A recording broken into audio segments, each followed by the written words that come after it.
Just continuing with the interviewing tips, want to spend a little bit of time talking about the preparation for the interview. You know, the last episode we talked about what to do, what is seen during the interviews, what you can do while taking an interview, how you can improve your chances of getting selected. But what do you do before you get into interview is something I wanted to talk about. Now, the most important thing, uh, which becomes your most powerful weapon to get a job of your choice, is your resume or curriculum vitae. That is your CV, right? So many of us, make mistake of not spending enough time in making a CV. We just take a standard format and just create and just send the same CV to all the employers and expect magic to happen. But let me tell you, because in the campus interviews, the employers have very little time to take interviews. You know, typically 20 or 30 minutes is per head is what they can spend.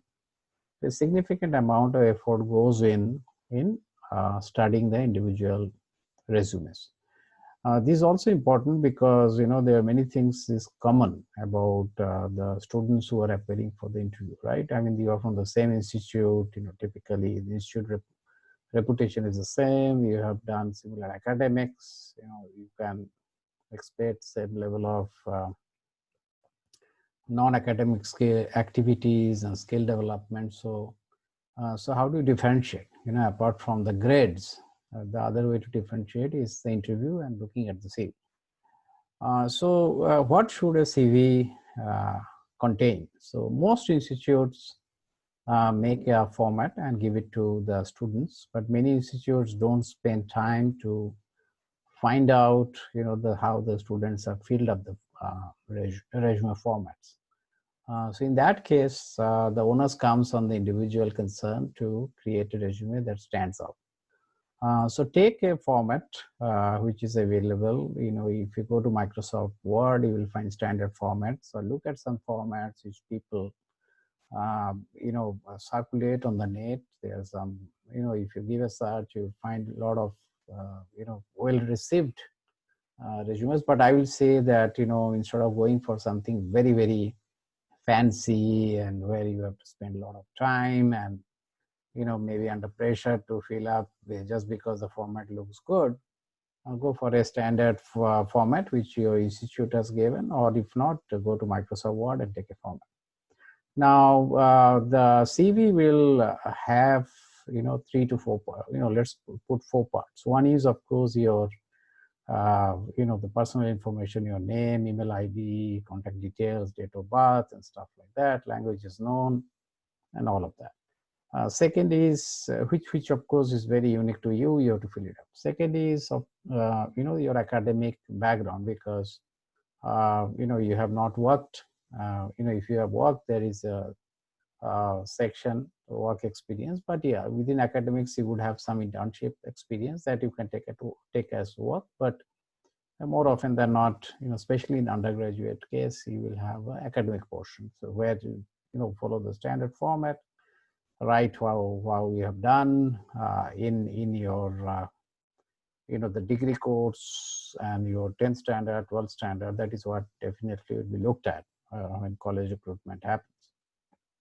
And be ready about if there are certain dips or sudden suppose 10th you have done very good, 12th there had been a huge fall, and then again you have done well, or if there is a consistency consistent fall in the performance, be ready to face that questions.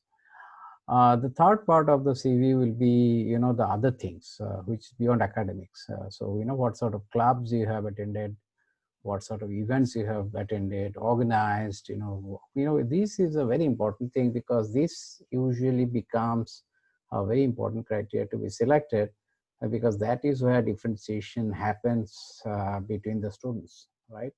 And if you go back to my previous episode and see the three things which the companies will be looking for, your ability to learn things, your ability to communicate and be, have interpersonal connections, as well as, working in a group. And third thing is, the common sense, or, thinking on the feet, as we call.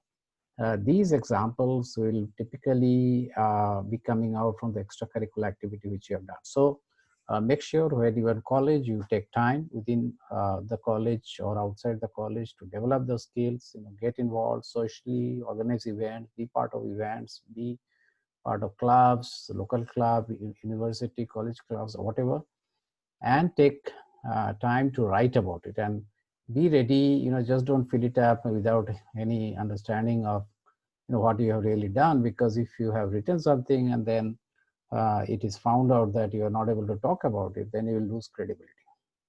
And fourth thing, which most people don't do, is that this is called statement of purpose, and this is something which I would suggest that you incorporate at the beginning of each CV, as to why you want to join a particular company. So if you are looking for a FMCG company, what attracts you? What sort of job you're looking for? And this is where you have to study the company. So this is a lot of hard work. And that is where the CVs will be differentiated, because when the companies come, they are also looking at whether you're really interested in the job, whether you're really interested in the company, and whether you're going to stay in the company for 3 to 5 years at least. Because that's a big challenge. If they have to recruit you today and tomorrow you're gone, there's a lot of investment is gone, right? So the statement of purpose is not usually included in the formats, but you take a space immediately after your name and contact details, email, and phone number. Take a paragraph to say statement of purpose and write down specific to that particular company why you want to join them, right? So these are the fundamentals which you should take care when you look at a CV. I will now come back with a separate episode. How do you prepare for the day of the interview? How you should dress? How you should look? How you should prepare? How you should greet? Some of the other softer things. That's a separate episode also altogether. So for now, here it is.